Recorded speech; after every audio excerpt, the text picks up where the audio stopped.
Long before gods ruled Olympus, before heroes walked the earth, there was only chaos, a swirling void of infinite potential. From this endless darkness emerged the first beings, forces of nature given form.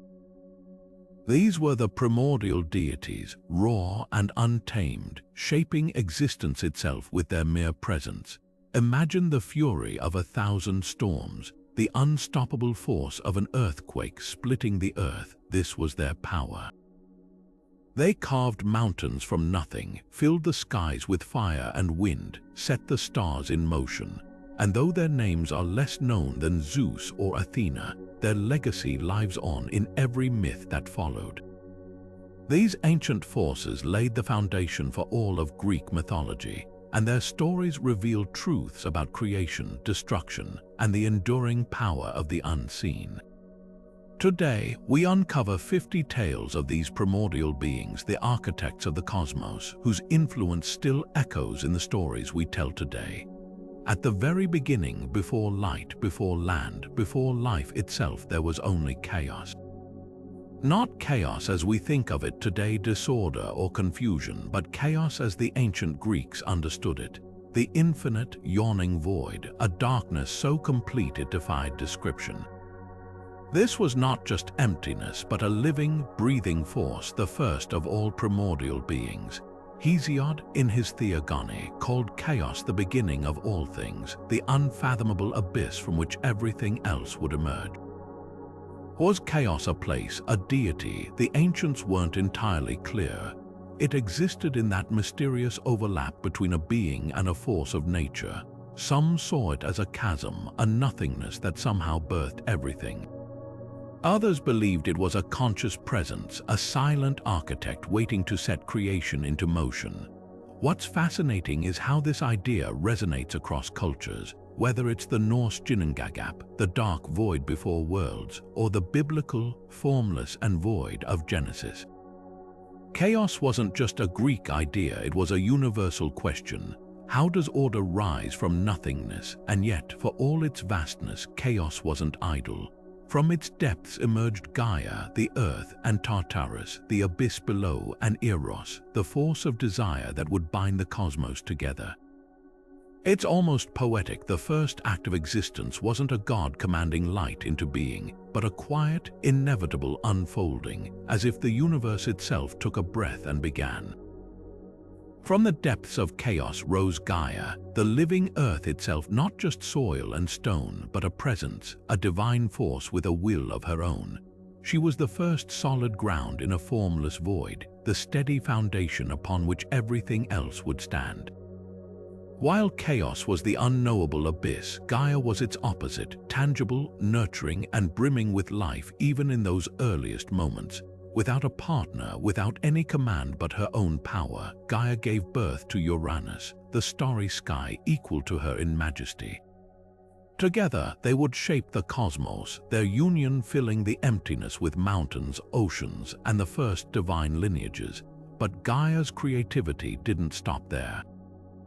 Alone, she birthed the towering Aurea, the mountain gods, and Pontus, the restless sea, proving that life could spring from her essence without need for another. Yet her most famous children were the Titans, born from her union with Uranus. These mighty beings would go on to shape the next era of myth, but their birth came at a price. Uranus, fearing their power, imprisoned them within Gaia's own body, an act that would spark her fury and set the stage for revolution. Here we see Gaia not just as a life-giver, but as a force of vengeance when wronged. She crafted the sickle that Cronus used to overthrow his father, proving that even the earth could turn against the sky. Long after the Titans fell, Gaia remained. The Greeks worshipped her as the ultimate mother, offering sacrifices to honor the land that fed them. Temples stood in her name, and even in later myths, gods and heroes sought her wisdom. Today, echoes of Gaia linger in how we speak of nature, not just as a resource but as something alive, something sacred. Whether called Pachamama, Terra, or simply Mother Earth, her legacy endures in every seed that breaks through soil, in every mountain that scrapes the heavens. She wasn't just the beginning, she was the world itself. Gaia's first child, Uranus, embodied the vast star-strewn heavens, an endless canopy stretching over creation. Where Gaia was solid and steady, he was boundless and untouchable, a ruler who gazed down upon the world from his celestial throne. Together, they were the primordial pair, shaping the cosmos as equals. But power, as the gods would learn time and again, twists even the mightiest hearts. Uranus didn't just reign, he ruled with a cruelty that stained the heavens. His children, the Titans, the Cyclopes, and the hundred-handed Hecatoncheires, were born into a world of fear. He saw their strength not as a blessing but a threat. One by one, he cast them into the nightmare depths of Tartarus, the abyss below Gaia's roots where they writhed in darkness. It wasn't just imprisonment, it was suffocation, a father burying his own offspring in the earth's belly. Gaia, the mother of all, could only endure so much. The earth itself ached with the weight of her imprisoned children, and her rage grew deeper than the roots of mountains. She forged a jagged sickle of adamant, the hardest metal, and whispered to her youngest titan, Cronus, "The sky must fall." What followed was a betrayal that would echo through myth forever. When Uranus descended to embrace Gaia, Cronus struck, severing his father's power in a single, vicious act. But in the world of primordials, even violence begets life. Where Uranus's blood soaked the earth, the Erinai's vengeful spirits of retribution sprang forth, alongside the gigantes, the towering giants. And when his severed flesh fell into the sea, foam swirled, giving birth to Aphrodite, love itself emerging from brutality. Uranus's reign ended in blood and transformation, a reminder that no tyranny lasts forever. His story isn't just about a fallen king, it's about the inevitable turn of time, the moment when the old makes way for the new, no matter how fiercely it clings to power. Beneath the roots of the world, deeper than Hades' shadowy kingdom, lay Tartarus, a chasm so vast and terrible even the gods spoke its name in whispers. Unlike the underworld where souls wandered, Tartarus was both a place and a primordial force, a living abyss born from chaos itself. Imagine a prison with no walls, only endless darkness, where time meant nothing and escape was impossible. This was where Uranus once hurled the Cyclopes and Hecatoncheires, their monstrous forms writhing in chains. Hades ruled the dead, but Tartarus was reserved for the divine's greatest enemies. When Zeus overthrew the Titans, this abyss became their eternal cage. The mighty Atlas, forced to hold the heavens, stood at its edge, a stark warning to any who defied the Olympians. But Tartarus was more than a dungeon, it was a deity with a presence, a silent warden who needed no guards or gates. Its very nature warped punishment into something beyond physical torment. Sisyphus pushing his boulder forever, or Tantalus grasping for unreachable fruit, their suffering wasn't just physical. Tartarus twisted time and desire, making each moment an unending cycle of despair. Yet even this abyss had a strange duality. Before it became a prison, Tartarus was simply part of creation's fabric, the necessary darkness balancing Gaia's light. Some myths say it cradled the egg from which Nyx the night was born, a reminder that even the deepest horrors could give rise to new forces. The Cyclopes, once shackled there, were later freed by Zeus to forge his thunderbolts, proving that not everything cast into Tartarus stayed lost. But for most, its name meant one thing: the end of hope, a lesson etched in divine blood. Some rebellions are so great, even gods bury them in the dark. Before hearts fluttered and arrows flew, before love became a playful trickster in later myths, Eros existed as something far more profound. The raw, unstoppable force that bound the universe itself together. Unlike the mischievous Cupid of Roman tales, the original Eros was a primordial deity, as vast and essential as chaos or Gaia. Hesiod described him as one of the first beings to emerge from the void, a power so vital that without him nothing could come into being. This wasn't love as mere affection, it was attraction on a cosmic scale, the magnetic pull that drew Gaia to Uranus, Earth to sky, uniting them to create the Titans. The philosopher Parmenides saw Eros not as a god of fleeting passions, but as the fundamental architect of reality. In his words, it was love that set all things in order, shaping chaos into harmony. Imagine the force behind colliding stars, the pull of tides, even the bonds between atoms. This was Eros in his earliest form. Other cultures shared this vision. The Hindu god Kama, whose arrows could ignite desire even in the divine, carried echoes of Eros' power. The Babylonian Ishtar wove love and war together, showing how attraction could build empires or destroy them. Even the Norse knew of Freyja, whose magic could bend wills and spark longing. But none held quite the same primal role as Eros, not a player in myths, but the very reason myths could exist. Without him, the universe would have remained formless, fractured. Yet over time, his image softened. Later poets turned him into Aphrodite's playful child, a winged boy with a quiver of whimsy. But the ancients never forgot his true nature. In secret rites and philosophical schools, Eros remained what he'd always been, the invisible hand behind creation, the force that dared chaos to become something more. His story is a reminder love isn't just a feeling, it's the reason anything exists at all. When darkness fell in the ancient world, it wasn't merely the absence of light, it was the presence of Nyx, the primordial goddess of night, cloaking the earth in her Inkai embrace. More than just a time of day, night was a deity, ancient and formidable, feared even by the king of the gods himself. Homer's Iliad tells us Zeus, who could hurl thunderbolts without hesitation, dared not cross Nyx. When her son Hypnos, the god of sleep, once tricked Zeus, the sky god's fury was boundless until he remembered whose child Hypnos was. Instantly, his anger cooled. To provoke Nyx was to invite consequences even Olympus couldn't control. Her power wasn't just in fear, it was in what she carried within her shadows. Nyx was mother to some of the most potent forces in existence. Thanatos, death himself, walked silently in her wake, while Hypnos wove dreams into mortal minds. The Moirai, the fates, spun their threads under her watch, and Nemesis, divine retribution, lurked in her depths. Even Eris, strife, was her child, proving night wasn't just rest, it was transformation, inevitability, the hidden workings of the cosmos. But Nyx wasn't solely a harbinger of dread. The Greeks understood night as a time of revelation, when oracles received visions and mysteries unfolded beyond mortal sight. In her darkness, secrets festered, yes, but so did wisdom.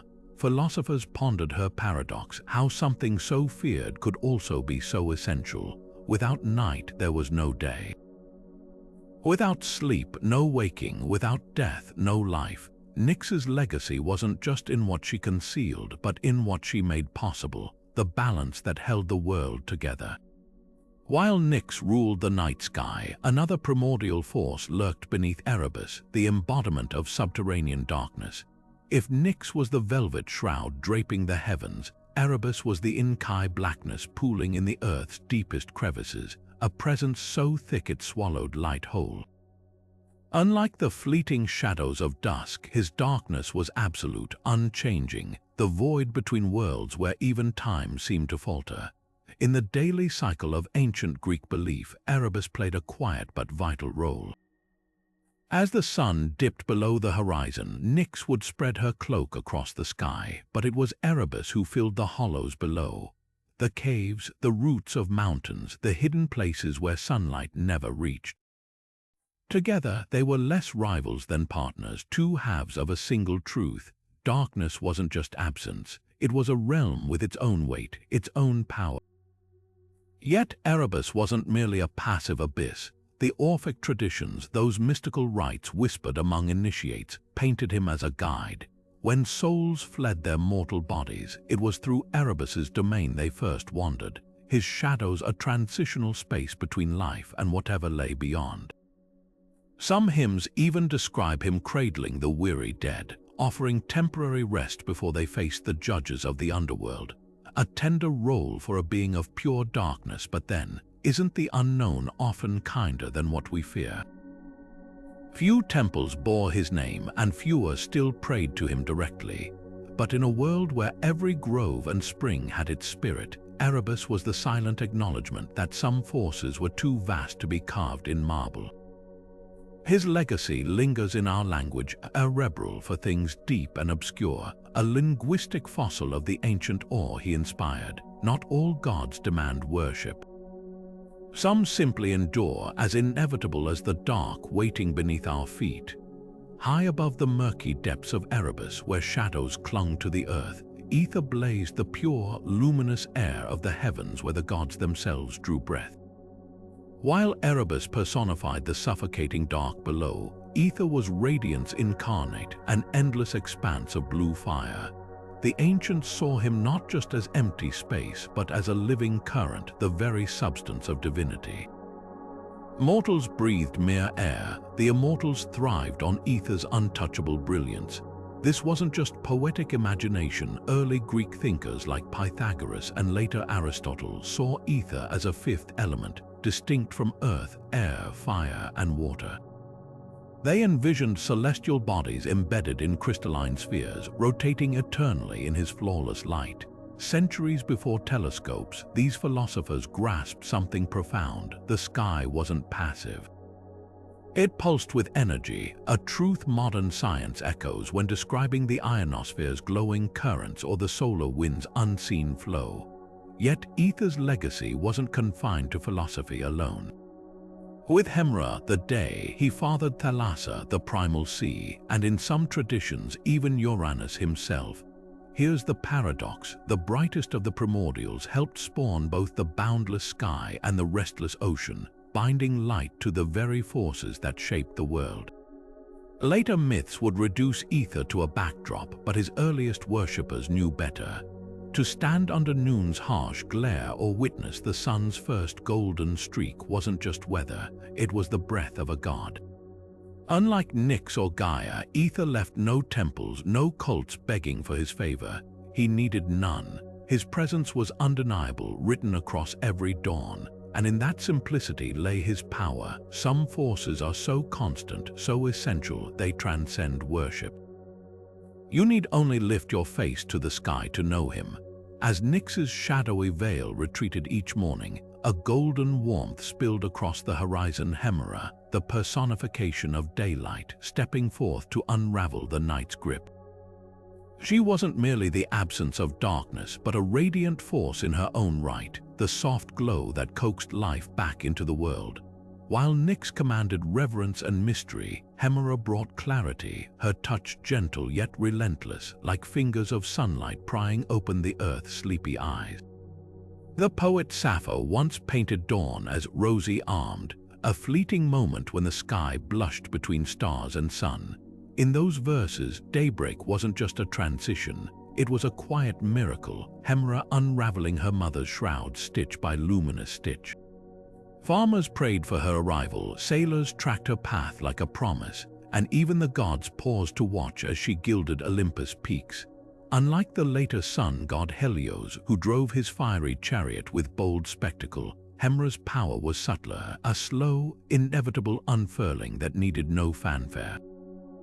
For the Greeks, her daily return was more than a celestial cycle, it was a covenant. No matter how deep the night's troubles, Hemera's light meant renewal, a chance to begin again. Crops would grow, wounds would heal, and decisions made in darkness could be reconsidered under her revealing gaze. Cities stirred to life under her watch, as if she alone gave permission for humanity to breathe, to strive, to hope. Yet there's a quiet tragedy in her myth. Unlike most primordials, Hemera left no grand temples, no epic tales of rebellion or love. Her role was silent, constant, easily overlooked, until you consider how hollow existence would be without her. Nyx might rule the mysteries of the unseen, but Hemera made the scene worth living in. She was the reason mortals could lift their faces skyward and trust, without question, that light would always follow dark. The earth didn't just rise into mountains, it breathed them into being. These towering peaks weren't merely rock and snow to the ancient Greeks. They were the Aurea, primordial gods of the land itself, as alive and willful as any Olympian. While Gaia gave form to the earth, her children, the mountain deities, shaped its bones. Each summit a divine presence watching over the world below. Take Mount Olympus, the most famous of them all. To us, it's the mythical home of Zeus and his pantheon, but long before the gods claimed it, Olympus was a god. Local tribes whispered prayers to its slopes before the first temples were built, leaving offerings in crevices where echoes carried their voices upward. Similarly, Mount Ida on Crete wasn't just a backdrop to Zeus's childhood. It was a protector, its caves shielding the infant god from Cronus's wrath, its springs nourishing him. The mountain didn't just witness history, it shaped it. This worship wasn't mere superstition, it was survival. Sailors navigating the Aegean used the Aurea as guides, their silhouettes against the horizon like steadfast titans pointing the way. Farmers knew which slopes held the richest soil, which passes sheltered travelers from storms, as if the mountains themselves chose to be generous. In Thessaly, the cult of Pelion honored the mountain where centaurs roamed, while Arcadians revered Mount Lycaon as a place where mortals could walk closer to the divine, its summit often crackling with unearthly lightning. What's striking is how these beliefs blurred the line between land and deity. A river might have a nymph, a forest a dryad, but a mountain was a god too vast to be confined to human shape. Modern hikers scaling these peaks still describe a humbling awe, as if something ancient lingers in the thin air and whispering winds. The Aurea remind us that before myths were stories, they were lived experiences the earth's breath made sacred. From Gaia's fertile embrace, where mountains rose like sleeping giants, another child stirred Pontus, the first sea. Not the crashing waves of later myths, but something older, deeper, a vast expanse of salt and secrets. Where Poseidon would one day rule with his trident and tempests, Pontus simply was an eternal presence, as constant as the tides. The ancient Greeks saw him not as a god who commanded the waters, but as the living sea itself. His name whispered in the lap of waves against shorelines, in the shimmering haze where sky met horizon. When fishermen prayed for calm waters, it was Pontus they invoked, his nature less volatile than the Olympian deities who came later. Poseidon might hurl storms when angered, but Pontus embodied the sea's primal essence, sometimes gentle, sometimes merciless, but never petty. Yet Pontus wasn't solitary. In a poetic twist, his most profound partnership was with his own mother, Gaia. Together, they birthed ancient sea deities who shaped the watery world. Nereus, the wise old man of the sea, whose truthfulness earned him the title, the Blameless.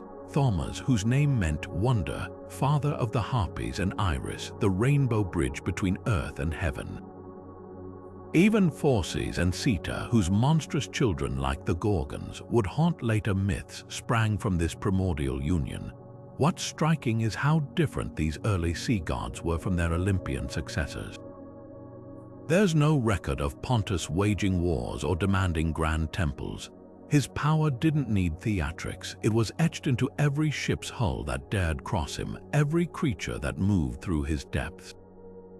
Today, when we stand at the edge of the Mediterranean, once called Mare Nostrum, our sea by the Romans, we're gazing upon the same waters that inspired his myth. The currents haven't forgotten their first god. They still move with the same quiet, ancient rhythm he gave them. Where Pontus embodied the fathomless depths, his counterpart Thalassa danced upon the waves, the living spirit of the sea's ever-changing surface.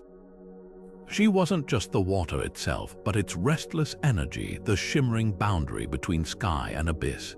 Sailors knew her moods intimately. One moment a nurturing cradle rocking ships gently, the next a furious tempest hurling waves like mountains.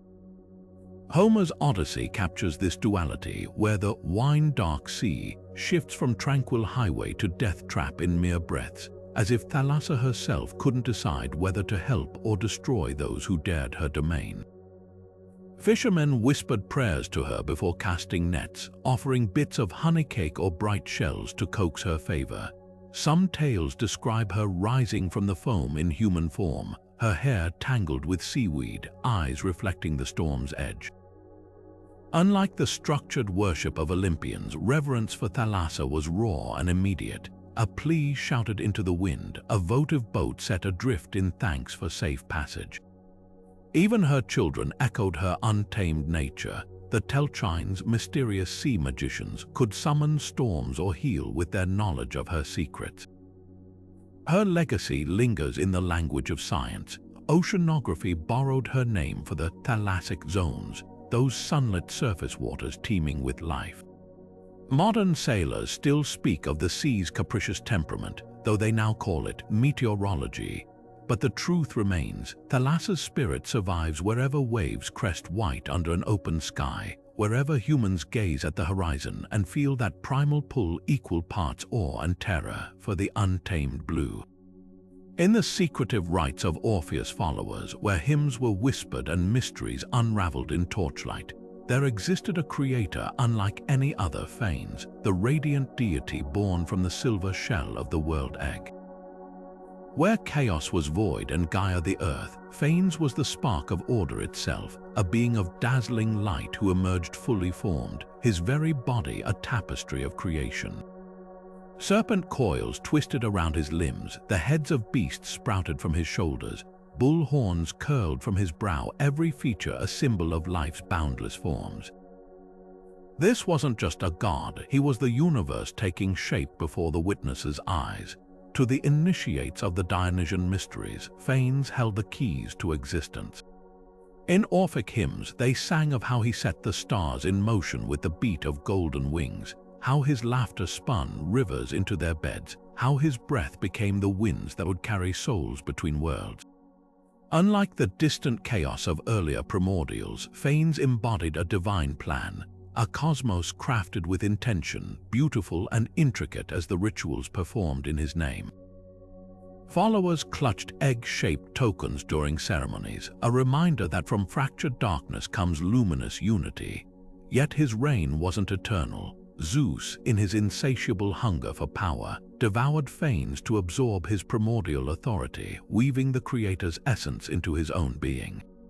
It's a haunting twist, the god of thunder consuming the very force that birthed him, ensuring control over creation itself. But in the quiet of the mysteries, devotees knew the truth: Phanes could never truly vanish. His light lingered in every dawn, every newborn creature, every moment the world remembered its own wonder. To understand Phanes isn't just to know a myth, it's to glimpse an ancient belief that creation isn't a one-time act, but a pulse of energy forever renewing itself. Among the swirling forces of creation, one primordial goddess wielded a power so absolute that even Zeus dared not challenge it: Anak, the unyielding embodiment of necessity. While other deities ruled over elements or emotions, Anak governed the very fabric of reality itself, the invisible threads that bound every action, every consequence into an unbreakable tapestry. Alongside her partner Kronos, time incarnate, she spun the cosmos into order, her will as relentless as gravity. The ancient Orphics depicted her as a serpent coiled around the world egg, her constricting embrace forcing chaos into shape. To resist her was futile, not because she punished defiance, but because her laws were as intrinsic as breath. Philosophers like Plato saw her chains not as shackles, but as the mathematical certainty behind existence, the orbits of planets, the cycle of seasons, even the rise and fall of civilizations. For mortals, this meant a chilling truth: no amount of courage or cunning could outmaneuver destiny when Anak had decreed its course. Tragedy thrives where necessity collides with desire. In Greek theater, her presence loomed behind every doomed hero. Oedipus's attempts to flee his prophecy only tightened her grip, while Antigone's defiance of Creon's edict proved some bonds, familial, moral, were woven by Anak's hand. Even the fates who cut mortal lives short were mere agents of her grand design. Modern audiences might recognize her echoes in concepts like determinism or fate, but the ancients felt her viscerally, whispering through the rustle of oracle leaves and the eerie stillness before a storm. Yet there's a paradoxical comfort in her ruthlessness. Anank's inevitability wasn't cruel, it was impartial, a reminder that suffering and triumph alike were part of a pattern vaster than any individual.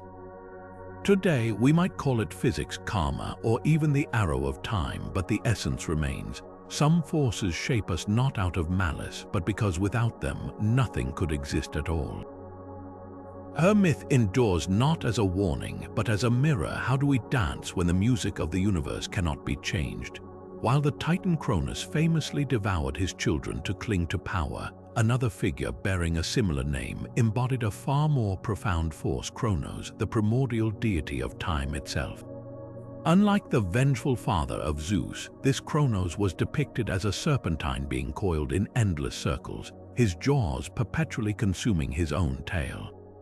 The Orphic mysteries whispered of his dreadful purpose: to swallow each passing moment, digesting it into the past so that new instants could be born. Not out of malice, but necessity, time could only move forward by destroying what came before. Artists painted him with three faces: youth, maturity, decay, a haunting trinity reflecting time's relentless march. His children weren't Olympians, but the very fabric of existence: sunrise and sunset, the turning of seasons, the breath between heartbeats. And just as he birthed them, he consumed them, an endless cycle where creation and destruction were one. Imagine a river where the water ahead vanishes the moment it touches your fingers. This was Kronos' domain, a current both sustaining and erasing all things.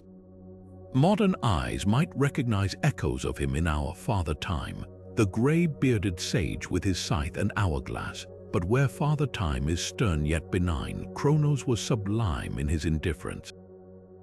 The Greeks didn't see time as a measure on clocks, but as a living force, vast and insatiable. Even language preserves this: words like chronology or chronic root back to his name, reminders that every story, every illness, every empire bows to time's hunger. Here's the chilling beauty of his myth: Kronos wasn't a villain, he was the engine of reality. Without his devouring, there could be no dawn after night, no spring after winter. The same force that withers flowers also clears space for new blossoms. In a world obsessed with immortality, his tale invites a quieter wisdom: some devourings aren't cruel. They're the price of being alive at all. The scattered jewels of the Aegean weren't just landmasses to the ancient Greeks.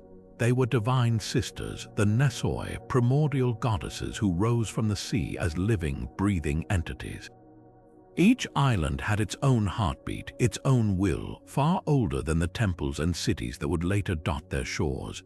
While Gaia gave form to the continents, her daughters, the nymphs, shaped the archipelago into a mosaic of myths.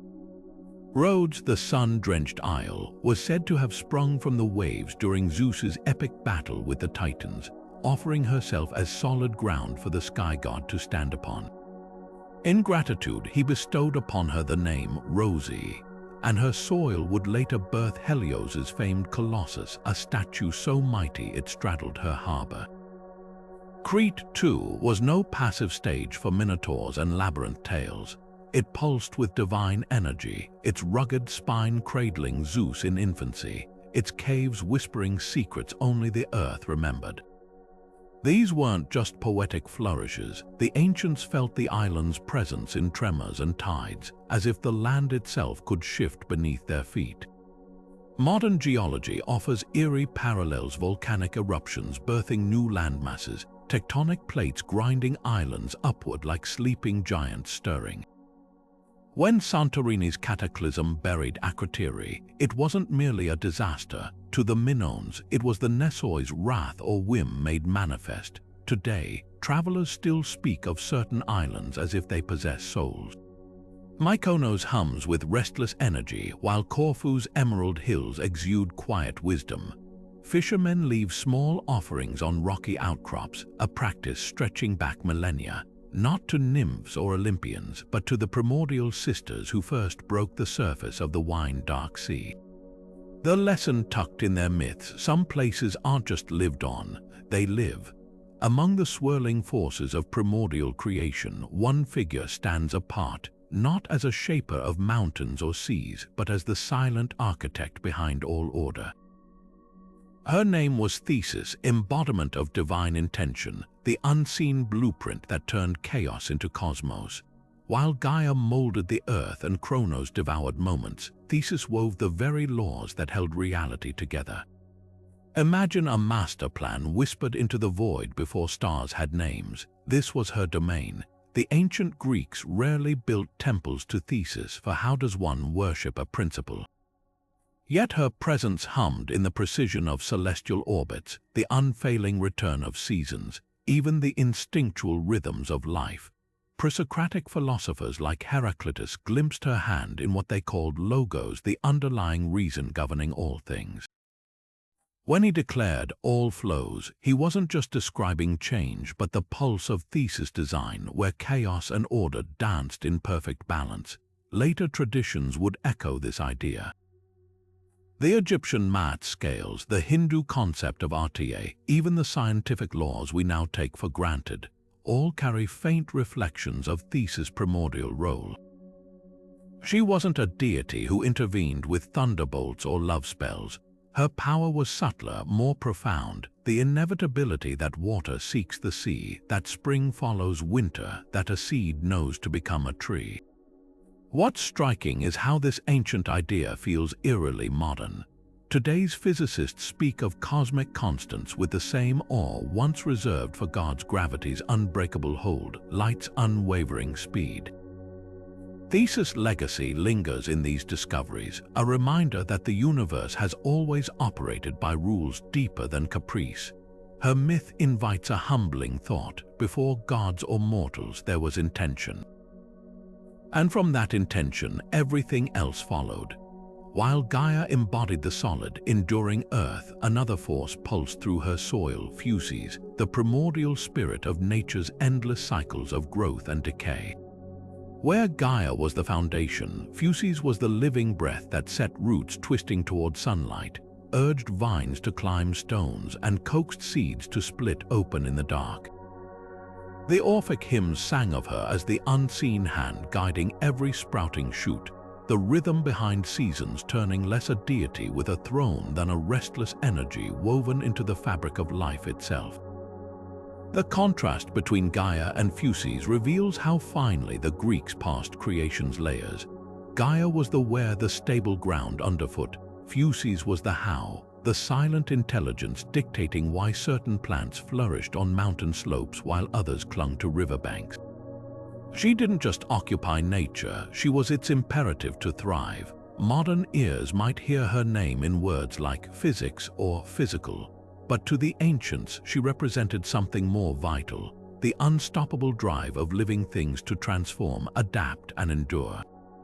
Centuries later, Stoic philosophers would reinterpret Fuses as the logos of nature, a rational principle governing all growth. To them, an acorn becoming an oak wasn't mere chance. It was Fuses' blueprint unfolding with perfect logic. Even tragedy held purpose in this view. Forests burned to make way for new growth, rivers flooded to nourish plains. What once seemed like chaos revealed an underlying order, one that science now echoes when it speaks of ecosystems self-regulating or cells dividing according to genetic code. Yet Fuses' legacy isn't confined to textbooks. Walk through a meadow after rain and you'll feel it, the almost audible hum of life pushing upward. Gardeners know it when stubborn bulbs break through frost, and poets name it when they write of spring's green fuse. The Greeks may have personified this force as divine, but its truth is universal. Nature doesn't just exist, it insists. Before the void of chaos or the rise of Gaia, the Orphic mysteries tell of a different beginning, an endless expanse of liquid darkness known as hydros, the primordial waters. Not just a source of life, but existence itself swirling in unseen currents. While Hesiod's Theogony opens with chaos, these older hymns describe a universe already cradled in water's embrace, a divine soup waiting to take shape. The egg from which Phanes later hatched didn't appear in emptiness. It floated on Hydros's fathomless surface, nurtured by the deep long before land or sky existed. This vision isn't uniquely Greek. Across the Aegean, the Babylonians worshipped Apsu, the sweet waters beneath the earth, mingling with Tiamat's salt waters to birth their pantheon. In the Hebrew Bible's opening lines, the Spirit of God hovers over formless waters before speaking light into being. Even Egyptian myths Nun, the dark flood surrounding creation, mirrors Hydros's role as the silent womb of all things. These parallels hint at something deeper, an ancient, almost instinctual understanding that life, whether divine or mortal, begins in the wet dark. What sets Hydros apart is its passivity. Unlike vengeful Tiamat or nurturing Nun, these primordial waters simply were. No temples, no cults, no myths of wrath or reward. Yet every spring that bubbled from the earth, every storm that cracked the sky, was a remnant of that first liquidity. Modern science unknowingly echoes this intuition when it searches for life's origins in hydrothermal vents or theorizes about exoplanets with subsurface oceans. The lesson of Hydros lingers. Before fire, before stone, there was water, and from its depths everything else awoke. Even the king of Olympus couldn't escape their scissors snip. The Moirai, the three fates, held a power deeper than divine will. They were the living embodiment of destiny itself, weaving the unbreakable threads of mortal and immortal lives alike. While later myths sometimes called them Zeus's children, their earliest roots stretched back to the primordial darkness, born from Nyx's shadow or perhaps Anank's ironclad necessity. Either origin tells the same truth. Fate wasn't created by the gods. It was older, fiercer, and utterly indifferent to their desires. Clotho, the spinner, drew out each life's thread with her distaff, her fingers deft as a shepherd twisting wool. Lachesis, the measurer, decided its length, her gaze unreadable as she allotted joy and suffering in equal measure. Atropos, the inevitable, stood with her shears poised, not cruel but exact, her cuts as precise as a sculptor chiseling marble. Together, they transformed the abstract force of Anank into something intimate, personal. Every mortal's breath, every hero's triumph, every lover's whispered promise was just another knot in their tapestry. Even Zeus, for all his thunderbolts, knew better than to challenge them outright. In one haunting tale, the god of victory himself, Heracles, lay dying in agony. Zeus begged the fates to spare his son, offering any price. They agreed, but only if another life was given in exchange.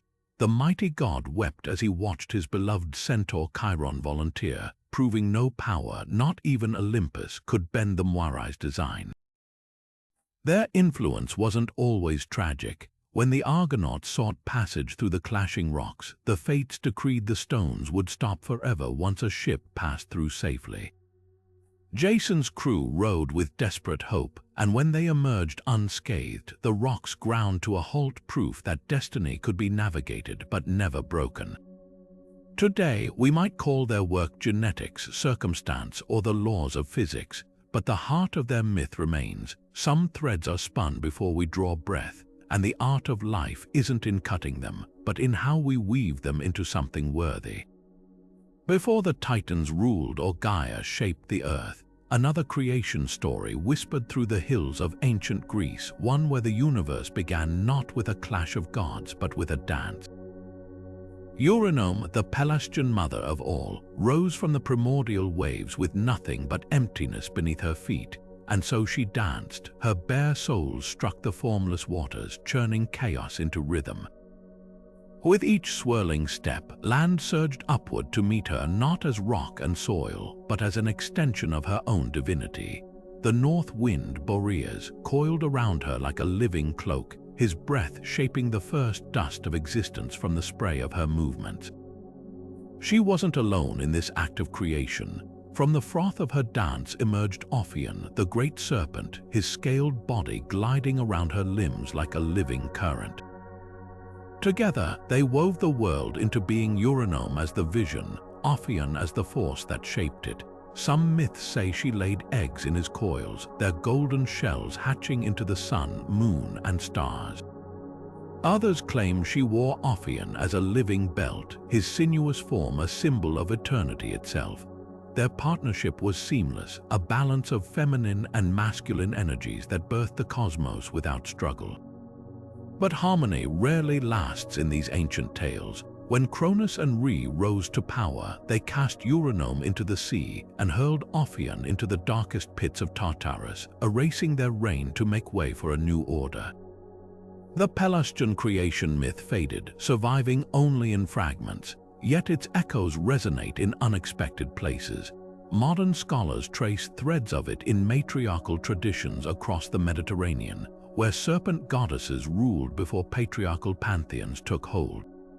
The Minoans of Crete worshipped a bare-breasted deity with snakes coiled around her arms, while Neolithic figurines depict women dancing with serpents, their bodies curved like waves.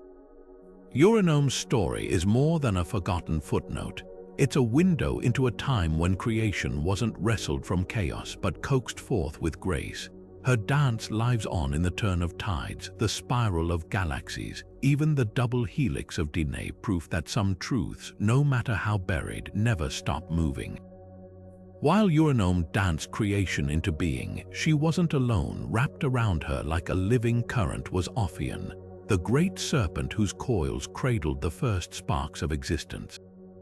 More than just a companion, he was her equal in shaping the cosmos, his sinuous body carving rivers and valleys into the newborn earth. Together, they ruled from Olympus long before the Titans claimed it, a divine partnership where power flowed between them like water. But Ophion's legacy stretches far beyond this lost golden age. His serpentine form whispers through countless creation myths, a symbol as ancient as time itself. From the Mesopotamian Tiamat, whose serpentine body split to form heaven and earth, to the Hindu Anantashesha floating on the cosmic ocean with the world balanced on his hood, serpents embody the dual nature of creation, both destroyer and life-giver. Even the Norse Jörmungandr, circling Midgard with his tail in his mouth, mirrors Ophion's cyclical power. The Ouroboros, that ancient symbol of a serpent devouring its own tail, captures the same idea: endings are beginnings and nothing is ever truly lost. Some scholars trace Ophion's shadow in later Greek monsters like Typhon, the storm-wreathed serpent who nearly toppled Zeus. Both were primal forces of chaos, both struck down by newer gods, but where Typhon was framed as a villain, Ophion's role was sacred. Perhaps the difference lies in who tells the story. The Titans erased Ophion's reign to legitimize their own, just as Zeus would later demonize Typhon. Serpents, it seems, are always reinterpreted by the victors, yet Ophion's influence lingers in unexpected places. The caduceus Hermes staff entwined with serpents hints at healing and transformation. Asclepius's serpent-coiled rod became a symbol of medicine, linking back to the serpent's ancient association with renewal, shedding skin, reborn again. Even today, we feel the echo of that primordial coil in the double helix of Dine, the very blueprint of life curled like a serpent in every cell. Ophion wasn't just a forgotten deity. He was the first whisper of a truth humanity keeps rediscovering. Creation is never a straight line, it spirals. When the sickle of Cronus struck Uranus, when the sky god's blood first splashed upon Gaia's soil, something extraordinary took root. From those crimson drops sprang the Meli, the ash tree nymphs, their forms as slender and strong as the towering trees they embodied.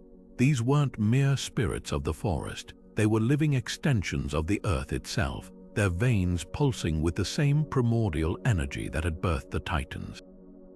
Where their roots dug deep, the land grew fertile. Where their leaves trembled, whispers of prophecy drifted on the wind. Their greatest legacy, though, lay in a hidden grove on Crete.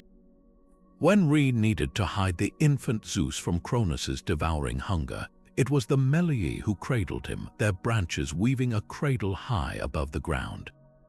Their leaves softened his cries, their bark shielded him from searching eyes, and when he stirred, they fed him not with milk, but with honeyed sap, a divine nectar that perhaps kindled the spark of his future thunder. This wasn't just protection, it was symbiosis.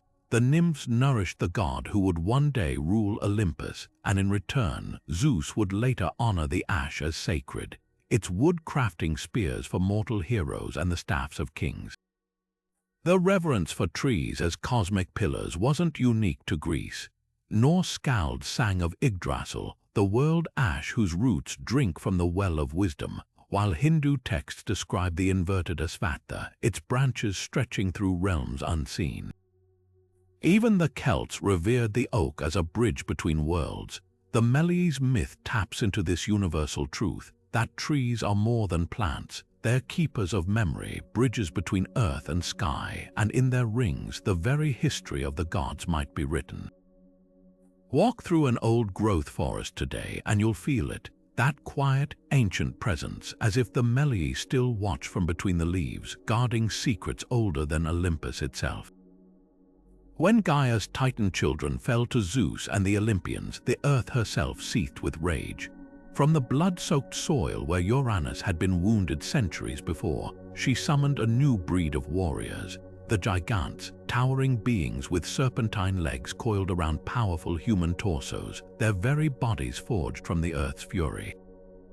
These weren't just giants, they were living vengeance, each one destined to challenge a specific Olympian god in an apocalyptic clash known as the Gigantomachy.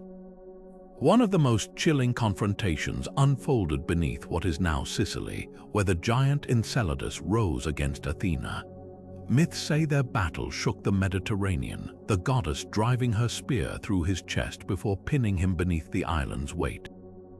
Even imprisoned, Enceladus refused to be silenced. His restless thrashing became Mount Etna's eruptions, his fiery breath spilling lava across the slopes.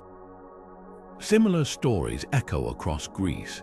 Volcanic tremors on the island of Nisyros were said to be the dying gasps of polybotes, crushed by Poseidon under a broken piece of the seafloor. What's fascinating is how these myths mirror real geological unrest. The Aegean sits at the collision of tectonic plates, its volcanoes and earthquakes a constant reminder of the Earth's untamed power. Ancient Greeks didn't just witness eruptions, they felt the giants stirring beneath their feet, their struggles etching the landscape. Modern science might call it subduction zones or magma chambers, but standing at Etna's edge, it's easy to understand why they believed giants still raged below. Yet the giants weren't mere forces of destruction. Their rebellion symbolized nature's refusal to be conquered even by gods. Every earthquake, every plume of ash whispered Gaia's defiance. And in that tension between Olympian order and primordial chaos, the Greeks found an explanation for the world's beautiful, terrifying unpredictability. Some battles, it seems, never truly end. They just sink deeper into the rock, locked in Tartarus by their own father Uranus. The Hecatoncheires, Briareos, Cottus, and Gyges waited in the abyss with 50 heads each and 100 arms sprouting from their massive shoulders. These weren't just monsters, they were forces of nature given form, each limb capable of hurling boulders like pebbles, their very footsteps splitting the earth.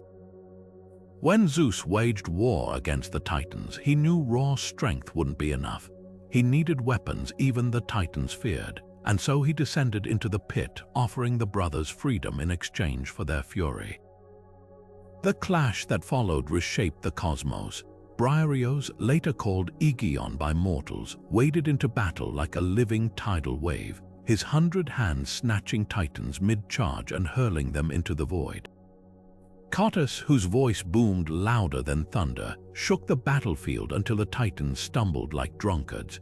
Gyges, the most relentless of the three, uprooted entire mountains to crush Cronus's armies. Together, they turned the tide not with strategy but with pure, earth-rending chaos. some scholars see their myth as more than just a colorful battle tale.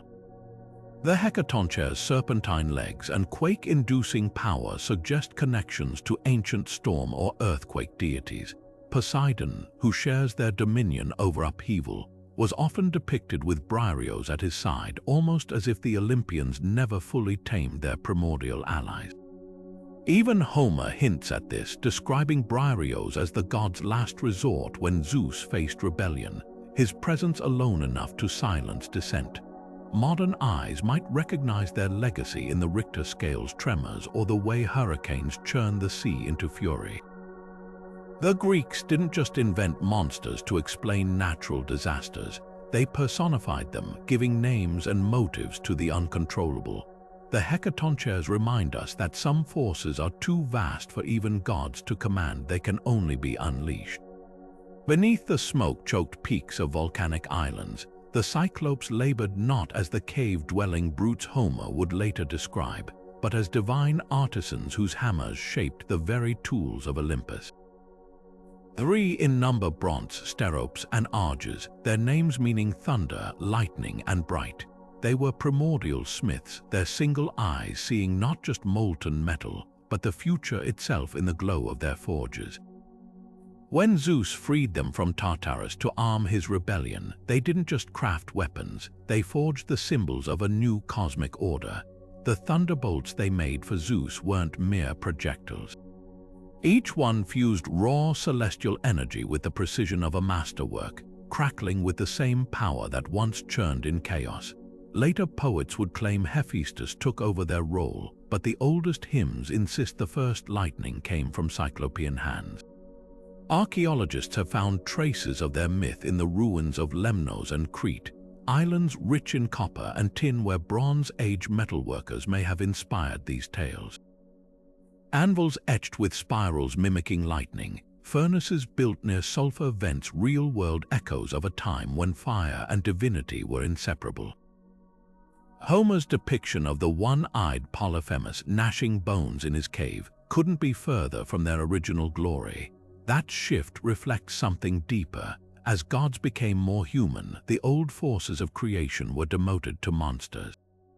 Yet the truth lingers in language Cyclopean, still describes masonry so massive it seems only giants could have stacked it. The next time a summer storm rolls in, watch the sky. Those jagged bolts tearing through the clouds, they carry the memory of the Cyclops' craft, an artistry so potent it turned rebellion into rain. While the gods battled for glory on Olympus, a darker brood stalked the battlefields below. The Keers, spirits of violent death born from Nyx's endless night. Unlike their gentle siblings Hypnos and Thanatos, who brought peaceful rest, these winged horrors thrived in the chaos of war, their talons slick with the blood of mortals cut down before their time. Ancient poets described them as shadows with the faces of women, their black wings beating like vultures circling a corpse. Where Valkyries chose the honorable dead for Valhalla, the Keers showed no such mercy. They weren't guides, they were reapers, snatching souls mid-scream as blades clashed and arrows flew. Vase paintings capture their ghastly work, twisted figures hovering over fallen warriors, their skeletal fingers outstretched. One particularly chilling scene shows Ajax's suicide, a cur perched on his shoulder like a carrion bird waiting for his final breath. The message was clear. These weren't divine messengers, but the embodiment of war's cruel randomness. Yet even among the Keers there was strange order. Each spirit was tied to a specific fate, ensuring no mortal cheated their destined end. Homer's Iliad paints them as almost mechanical, their movements precise as they wove the doom of heroes like Patroclus, draining his life thread drop by drop. Later traditions linked them to Nemesis, suggesting even violent death could be cosmic retribution. Modern parallels linger in every war zone's grim slang. The angel of death haunting trenches, the invisible sniper's bullet. The Keers remind us that for all our talk of honor in battle, death has always been a messy, indifferent business. Their myth strips away romance, leaving only the truth Nyx knew from the beginning. Some shadows exist to prove how bright the light once was. When mortals closed their eyes each night, they didn't drift into mere sleep, they crossed into the realm of the Wanneroi, the shadowy children of Nyx who wove dreams from the fabric of shadows. At their helm stood Morpheus, the master shaper, whose name meant form or mimic. More than just a bringer of dreams, he was an architect, molding himself into any figure, loved ones, long-dead heroes, even gods, to deliver messages from the other side of consciousness. His brothers Iceless and Phantasus worked beside him, crafting dreams of animals and surreal landscapes, ensuring every slumber carried meaning or warning. For the ancient Greeks, dreams weren't just random firings of the mind, they were a sacred language. Temples dedicated to Asclepius, the god of healing, served as early sleep clinics where the sick would undergo incubation, lying in darkened halls awaiting dreams that held cures. Priests acted as interpreters, deciphering symbols like serpents, rebirth, or flowing water purification. Even battles were planned based on visions. The Spartan general Lysander famously besieged a city after a dream eagle dropped a serpent into his lap, a sign of divine strategy. Nowhere was this belief more pivotal than in the Iliad, when Agamemnon received a dream visit from Zeus himself, or so he thought. The king awoke convinced the gods promised victory if he attacked Troy at dawn. But the dream was a trick, a nightmare spun to lead the Greeks into slaughter. Here, Homer reveals the Wanneroi's dangerous duality. They could be divine messengers or cruel deceivers, their truths as slippery as the twilight that birthed them. Modern sleep science might dismiss these visions as neurons firing, but the ancients understood something deeper, that dreams are a frontier where fear and hope collide. Morpheus' legacy lingers in our very vocabulary. Morphine nods to his sleep-inducing power, and in the way we still wake grasping at vanishing fragments of the night, wondering, was that just my mind or something older whispering? While the Olympians sculpted mountains and mortals, one deity stood apart not as a creator, but as creation's harshest critic. Meet Momus, the forgotten god of mockery, whose razor-sharp tongue could find fault in even the god's finest works. Where others marveled at Athena's wisdom or Hephaestus's craftsmanship, Momus saw only flaws waiting to be exposed. His role wasn't just mischief, it was a divine balance, ensuring no work, no matter how revered, escaped scrutiny. The satirist Lucian preserved Momus's most infamous critique. When Prometheus unveiled his new creation, humankind, the gods showered him with praise, but Momus. He scoffed, why place the heart hidden inside the chest where secrets fester unseen? Why not carry it openly so intentions could be judged at a glance? Even Aphrodite's beauty wasn't safe. He quipped that her sandals squeaked, ruining her grace. The ancients painted him as a mischief maker, but there's deeper wisdom here. In a world where gods demanded blind devotion, Momus was the necessary voice asking, but why? Modern echoes of his spirit thrive in every satire show ripping into politicians, every online reviewer dissecting blockbuster films. Social media's culture of hot takes and roasts owes more to Momus than we realize. Yet, unlike today's often cruel takedowns, his criticism had purpose, not just tearing down but demanding better.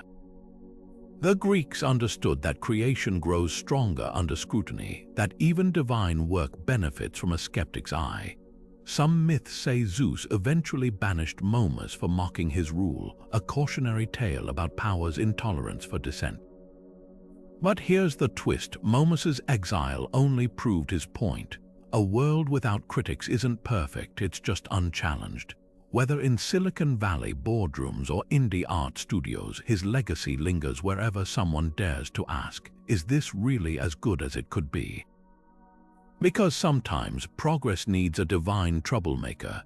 Far to the west, where the sun dipped into the ocean and painted the sky in shades of pomegranate and gold, stood the Garden of the Hesperides, a twilight realm where 3 nymphs guarded Gaia's most precious treasure. These weren't just any apples, they were fruit of pure immortality, a wedding gift from the earth herself to Hera. Tended by the nymphs Eagle, Erythea, and Hesperia, Each golden orb pulsed with the same primordial energy that had once birthed the Titans. To taste one was to defy death itself. The garden's location was a mystery woven into myth. Some said it lay beyond the Atlas Mountains, where the Titan himself held up the heavens nearby, his stooped silhouette casting long shadows over the orchard. Others whispered of Moroccan coasts, where ancient citrus groves still thrive in the same golden light. The nymphs were named for Hesperos, the evening star. The Greeks weren't mapping geography here. They were capturing a longing for places just beyond reach, where magic and reality blurred like sunset on water. Enter Heracles, his 11th labor demanding he retrieve these apples, but brute strength meant nothing in this garden.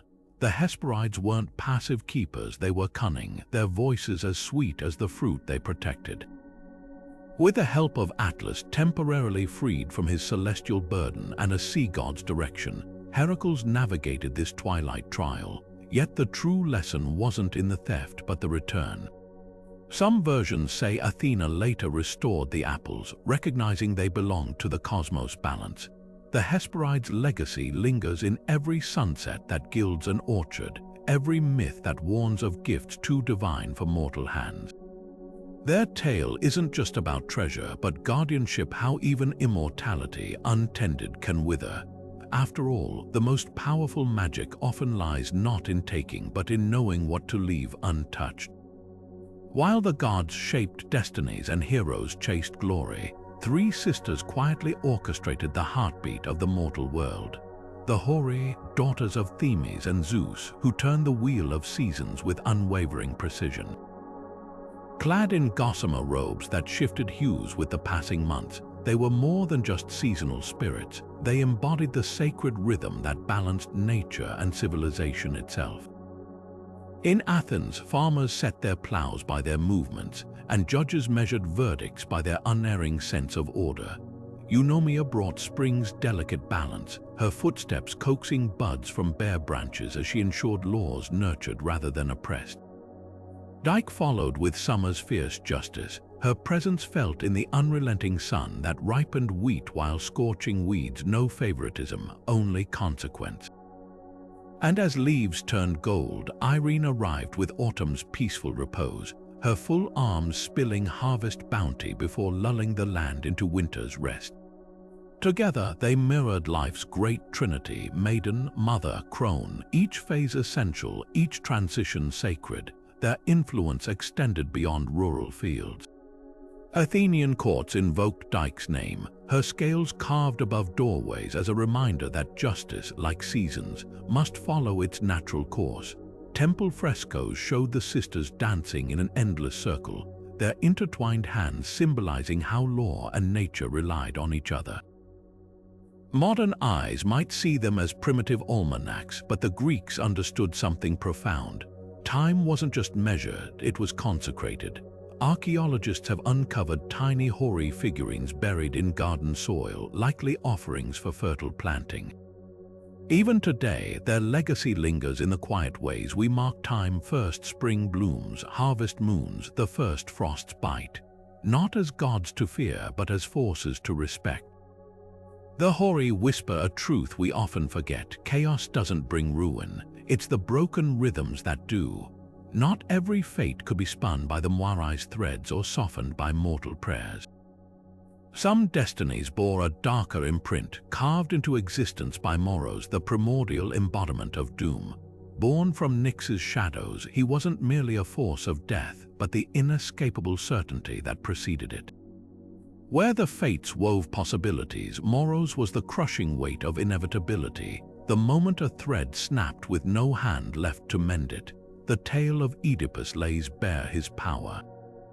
When the Delphic oracle foretold the prince would kill his father and marry his mother, every desperate choice to avoid this horror only tightened Moros's grip. Fleeing Corinth, solving the Sphinx's riddle, ruling Thebes with noble intent, none of it mattered. His doom wasn't a punishment, it was a gravitational pull, drawing him toward an end written before he took his first breath. The Greeks understood this distinction. The fates measured a life's length, but Moros dictated its irrevocable turns. even heroes couldn't outrun him. Achilles knew his glory at Troy came with an early grave, yet he charged into battle anyway. The knowledge didn't paralyze him, it sharpened him, lending his choices a terrible brilliance. Herein lies the paradox of Moros. His certainty didn't erase meaning, it distilled it. If a man's doom was fixed, how he faced it defined his legacy. Modern minds might call this determinism or predestination, but Moros was never a cold philosophy. He lingered in the hush before a storm, the sudden stillness of a battlefield, the way a candle's flame gutters when no wind touches it. His presence whispered that some paths, no matter how twisted, lead only forward, and perhaps that's the lesson tucked in his myth, not despair in the face of fate, but clarity. If doom is certain, all that remains is how boldly we meet it. While most gods wielded thunderbolts or tridents, Aether spun weapons far more subtle, threads of deception so fine they slipped into minds unnoticed.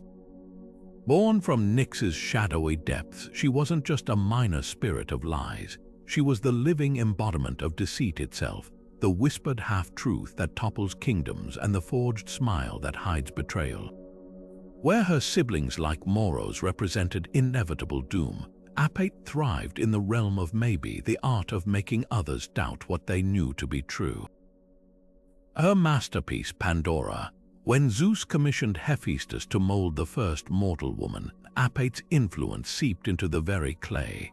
It wasn't just curiosity that doomed Pandora to open that infamous box, it was the goddess's craft, weaving false promises into her spirit. Gifts inside, the gods claimed, but Aether ensured hope itself would twist into a double-edged illusion, leaving humanity to grapple with ambiguity forever. Trickster gods abound in myth, yet few match her quiet lethality. Loki's mischief exploded in fiery spectacle, while Anansi's cunning often served survival. But Aether worked in whispers, her power lay in plausibility, the lie so elegantly spun it felt like truth. Even Hermes, god of thieves, admired her subtlety, borrowing her tactics when diplomacy required velvet gloves over iron fists. Modern echoes of Aether lurk in fake news and honeyed political speeches, but also in the stories we tell ourselves to soften harsh realities. Her myth forces an uncomfortable question: is deception always evil, or is it sometimes the glue holding fragile alliances together? The Greeks didn't give easy answers, they simply revered and feared her in equal measure, knowing some webs once woven can never fully be untangled. In the luminous shadow of Eros' passion, where fiery desire often stole the spotlight, there existed a quieter but no less vital force, Philotes, the primordial goddess of tender affection.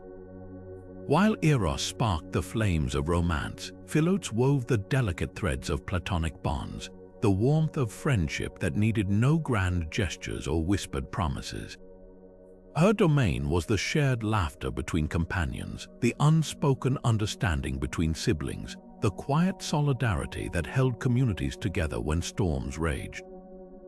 Picture a world where every handshake, every embrace between old friends, every moment of forgiveness after a quarrel carried a divine spark. That was Philotes' gift. Unlike the dramatic passion stirred by Eros, her influence flourished in everyday acts, the way soldiers clasped forearms before battle, the way villagers gathered around hearths to mend rifts over shared wine. Some fragmented hymns describe her as a veiled figure hovering at the edges of feasts, her presence softening grudges and knitting fractured alliances back together. Rare cults in Argos and Corinth revered her not with grand temples but through intimate rituals. Followers would exchange handcrafted tokens, a braided bracelet, a smooth river stone, each imbued with whispered vows of loyalty. These weren't love charms, they were anchors, tangible reminders that connection could be as simple as choosing kindness over pride. Even in Sparta, where martial prowess ruled, young warriors pledged oaths in Philotes' name, binding their brotherhood not just by duty but by genuine trust. Modern minds might dismiss such a deity as mere metaphor, but the ancients understood something profound.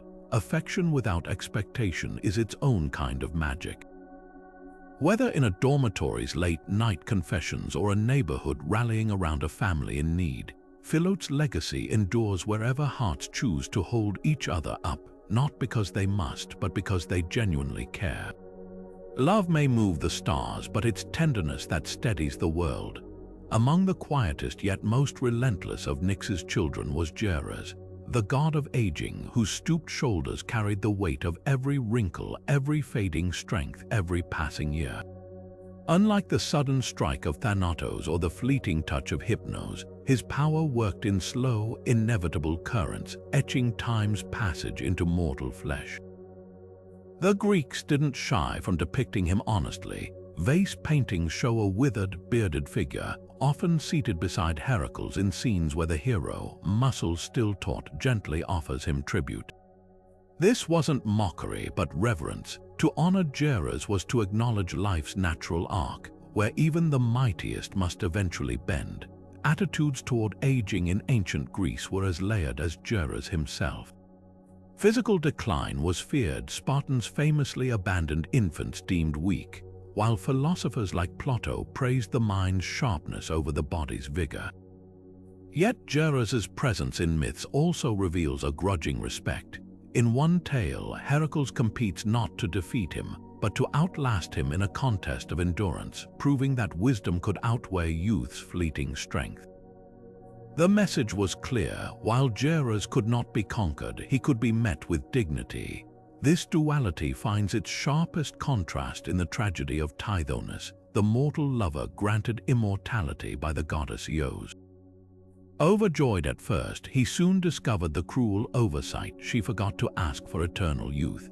As centuries passed, his body withered into a husk, voice shriveling to a cricket's rasp. Where Geras embodied the natural order, Tithonus became its grotesque violation. The story twists the knife. Without decline, life loses its shape, like a song that refuses to end. Modern medicine still grapples with Tithonus's lesson, chasing longevity while fearing the cost of prolonged decay. Yet Geras lingers in the quiet moments, the laugh lines earned from joy, the hands that slow but still hold. His myth isn't just about loss, it's a reminder time's weight is what gives life its gravity. While love bound hearts and order kept the cosmos turning, one goddess thrived in the cracks between harmony: Eris, the razor-edged spirit of strife. Sister to Ares but far more cunning, she wielded discord like a surgeon's blade, finding the exact pressure point to unravel alliances, her most infamous strike. A golden apple inscribed to the fairest, lobbed into a divine wedding like a grenade. What seemed a petty beauty contest between Hera, Athena, and Aphrodite would spiral into the bloodshed of Troy, proving that even gods aren't immune to envy's poison. Eris's chaos mirrors tricksters like Loki, who likewise exploited vanity to ignite conflict. Think of the Norse god convincing blind Hodder to slay Baldur with mistletoe.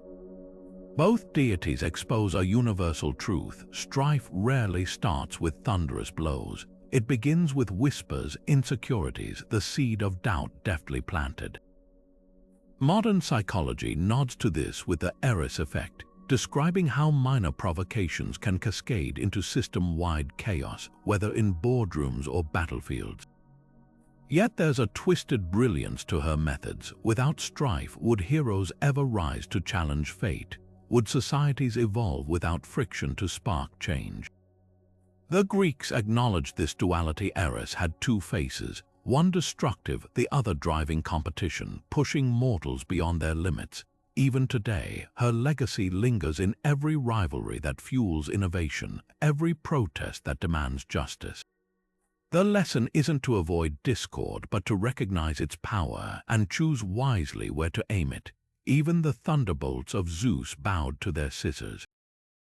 The Moirai Clotho, Lachesis, and Atropos were no mere servants of the gods. These three sisters, born from the shadows of Nyx, or perhaps the union of Zeus and Themis, spun the unbreakable threads of every destiny, divine and mortal alike.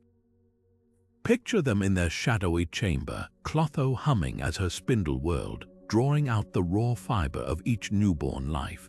Lachesis measured with eyes like weighted scales, deciding how much joy and sorrow to allot before nodding to her sister. Then Atropos, her shears gleaming, would sever the thread with a snap that echoed across worlds. Their authority was absolute. When Zeus overthrew the Titans, he didn't dismantle the Fates, he aligned himself with them, weaving their power into his new order. The king of gods might enforce justice, but the Moirai dictated its boundaries. Their threads became the strings of his grand design, ensuring even Olympus operated within the loom of fate. Homer's Iliad captures this delicate balance. Zeus, holding his golden scales to decide a battle's outcome, was merely interpreting the lengths the sisters had already spun. Across the Adriatic, the Romans worshipped them as the Psyche, softening their edges slightly but keeping their core roles intact. Non are spun like Clotho, Decima measured like Lachesis, and Mortar, whose name whispered of mortality, wielded Atropos's shears. Roman poets painted them as gentler weavers, perhaps reflecting the empire's preference for order over chaos. Yet both cultures agreed on one truth. Not even emperors or gods could bribe, bully, or beg their way out of the fate's design. Modern minds might see this as grim fatalism, but the ancients found strange comfort in it. The Moirai didn't punish or reward, they simply were impartial as gravity. Their threads connected every life from kings to cobblers in a vast tapestry where each strand mattered. There's a quiet beauty in that vision, a universe where no one, not even Zeus, stood completely alone. Every choice, every triumph, every heartbreak was part of a pattern older than the stars. Few forces in the Greek cosmos struck as precisely as Nemesis, goddess of retribution, the living scale that balanced mortal arrogance with divine justice. Born from Nyx's shadow, or perhaps the turbulent waves of Oceanus depending on the telling, she wasn't merely a punisher but a cosmic corrector, ensuring no act of hubris went unchecked. While the Olympians ruled through power and whim, Nemesis embodied an older law, that every excess would, in time, meet its counterweight. Take the cautionary tale of Narcissus, the youth so enraptured by his own reflection that he scorned all who loved him. Nemesis didn't raise a hand in violence, she simply led him to a still pool where his obsession became his prison.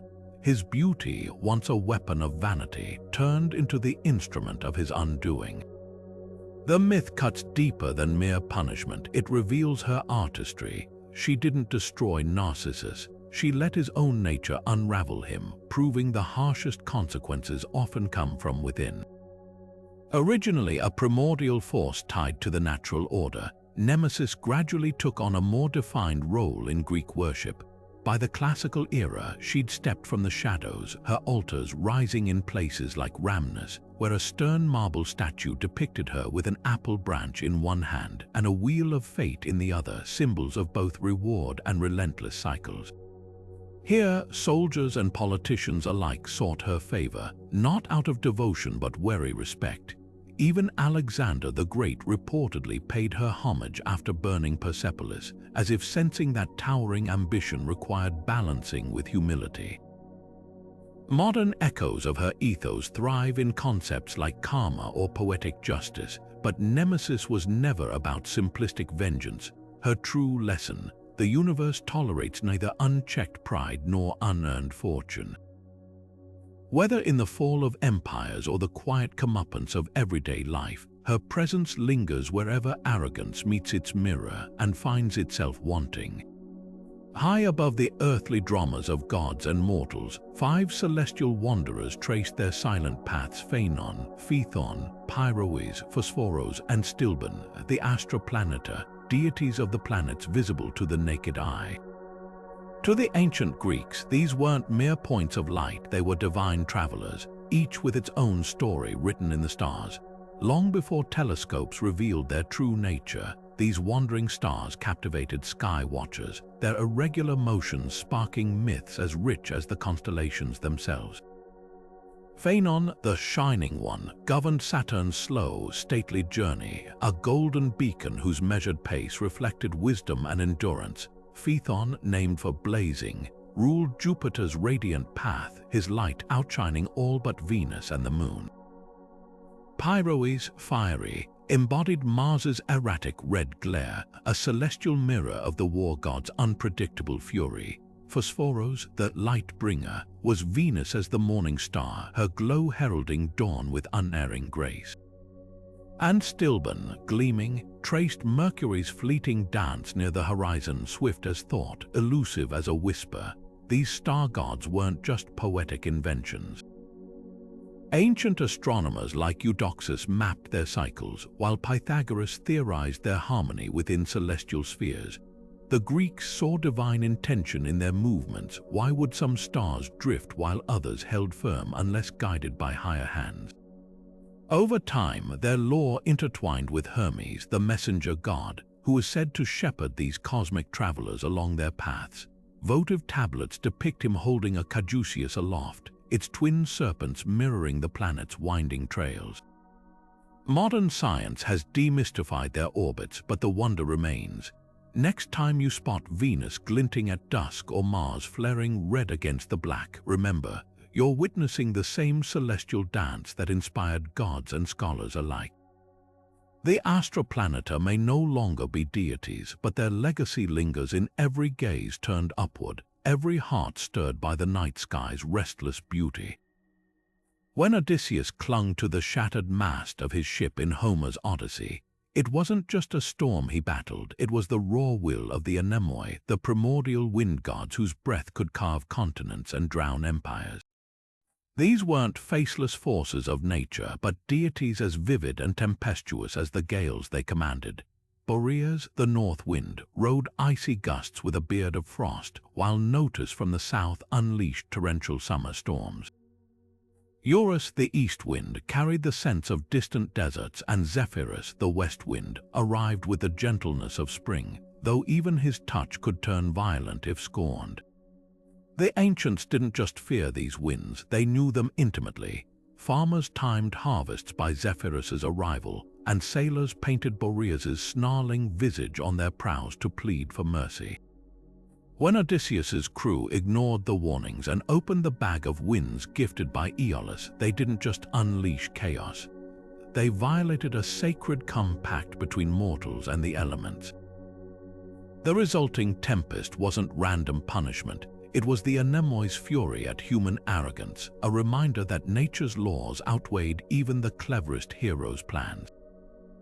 Modern meteorology still bears their imprint. The term borealis lingers in the aurora borealis, those celestial lights dancing in northern skies where Boreas was said to dwell. Zephyr whispers through weather reports as a light westerly breeze, while Notus hides in the scientific name for humid air masses. These gods may have faded into myth, but their legacy swirls around us every time a storm front gathers or a gentle gust stirs the leaves. The next time you feel wind on your face, listen closely. It might just carry the echo of gods who once ruled the untamed sky. Deep in the caves of Mount Ida, where the earth still hummed with primordial energy, a thunderous rhythm echoed the stomping feet of the Corybantes, armored dancers sworn to protect the infant Zeus. Clad in bronze, their shields clashing like cymbals, they whirled in a frenzied dance designed to drown out the wails of the future king of gods. Every leap, every drumbeat on their taut hides served a sacred purpose, to deceive the ever-watchful Cronus who lurked above, hungry to devour another of his children.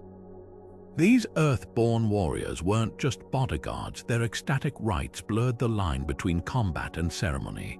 Some traditions link them to the Curetes, similar shield-clashing guardians of Cretan myth, while others tie their wild movements to the Maenads of Dionysus, who lost themselves in divine frenzy. But the Corybantes' dance held a unique power. Historians speculate their rituals may have stemmed from shamanic traditions, where rhythmic trances summoned protective spirits or invoked altered states of consciousness. Picture it, firelight flickering off polished bronze, the air thick with the scent of crushed herbs, their bodies moving as one, not just masking a baby's cries, but channeling something older than the gods themselves. Archaeologists have found traces of their worship across Anatolia, where rituals involved helmets adorned with celestial symbols and daggers etched with spiraling motifs. These artifacts suggest the Corybantes weren't mere myths. They were likely inspired by real warrior priests who used dance as both weapon and prayer. Later, their influence seeped into mystery cults where initiates reenacted their rites to achieve spiritual awakening, proving that sometimes the fiercest magic isn't in spells or swords, but in the relentless, unbroken pulse of a drum. Off the jagged coasts of Rhodes, where the Aegean crashes against volcanic cliffs, whispers still linger of the Telchines' maleficent craftsmen who blurred the line between artistry and sorcery.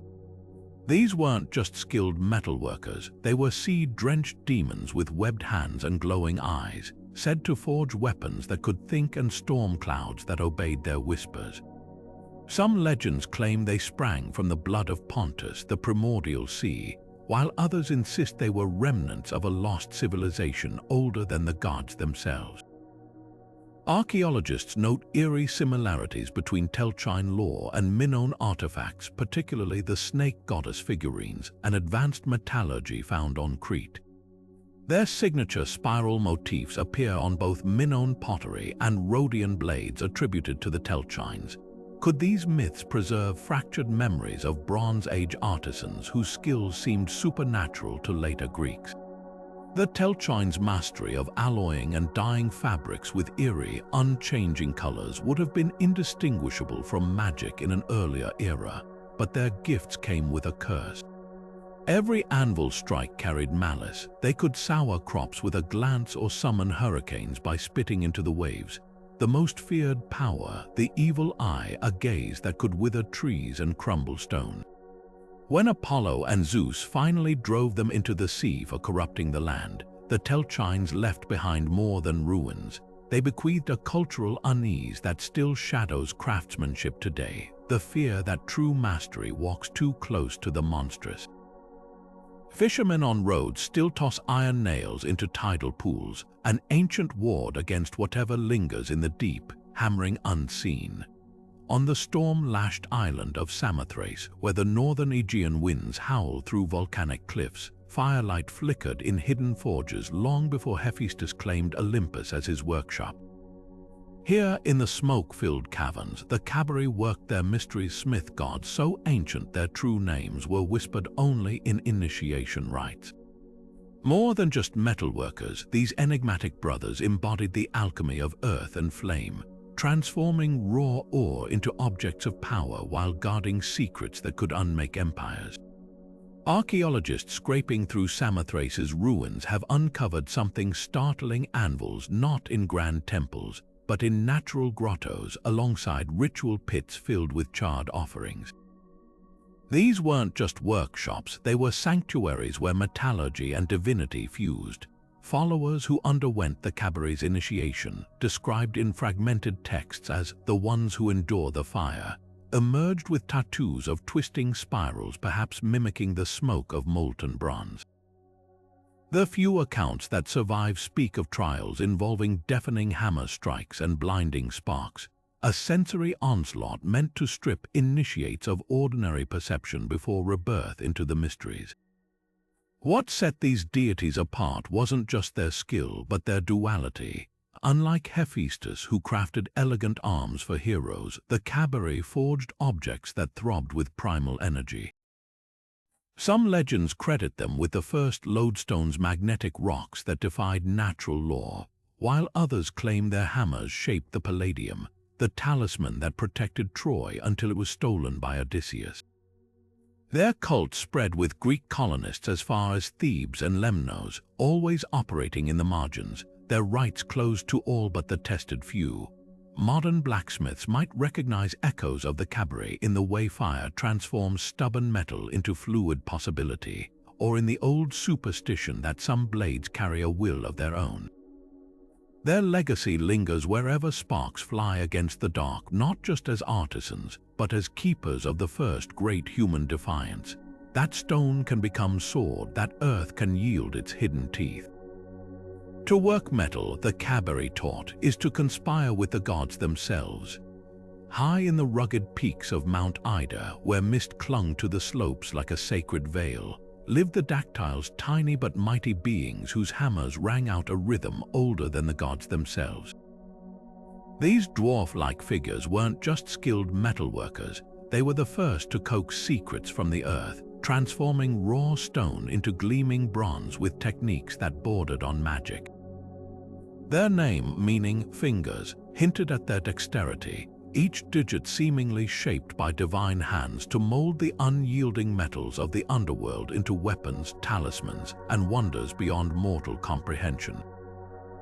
Long before Hephaestus set up his forge on Olympus, the dactyls were already legends among the ancient Cretans. Some called them children of Gaia, birthed from the soil where Re hid the infant Zeus. Others whispered they sprang from the fingerprints of the Great Mother herself, their small forms imprinted with her primordial wisdom, 5 in number, each representing a different facet of craftsmanship. They moved through fires unharmed, their chants turning ordinary ore into objects humming with unseen power. The spearhead that never dulled, the shield that repelled curses, the amulet that warded off night terrors, all were said to bear the mark of their anvils. Their influence stretched far beyond smithing. In the secretive Orphic mysteries, initiates revered the dactyls as keepers of sacred rites, their metallurgy metaphors for spiritual transformation. Just as they purified metal in flame, so too could human souls be refined through ritual and knowledge. This connection between craft and the divine rippled through later myths, echoing in Norse dwarves like Brokkr, who forged Thor's hammer, or the gnomes of Alpine folklore, guardians of Earth's hidden treasures. Even Tolkien's dwarves, with their reverence for stone and song, carried faint whispers of these primordial artisans. What makes the dactyls truly fascinating isn't just their skill, but their duality. They bridged worlds, part craftsman, part mystic, part mortal, part myth. Modern blacksmiths might recognize their legacy in the way fire and metal still feel alive under a hammer's strike, as if something ancient stirs in the sparks. The next time you hold a well-wrought blade or a piece of handcrafted jewelry, remember the art of shaping metal began not with gods or men, but with these small, shadowed figures whose hammers first sang the song of creation. Deep in the forests of Crete, where ancient oaks whispered forgotten secrets, a thunderous ritual unfolded night after night. The Curetes, armored warriors turned sacred dancers, stomping and shouting around a hidden cave. Their bronze shields crashed together like cymbals, their voices rising in a frenzied chant designed to drown out the cries of an infant who would one day rule the cosmos. This was no ordinary child, this was Zeus, future king of the gods, hidden from his own father Cronus' insatiable hunger. Unlike the orderly bodyguards of later myths, the Curetes blurred the line between protectors and primal forces. Clad in gleaming bronze, they moved in wild, ecstatic rhythms, their footfalls shaking the earth as they leaped and spun. Historical fragments suggest real-world parallels. Bronze Age warrior priests in Crete may have performed similar rites, using dance and deafening noise to induce trance states or invoke divine protection.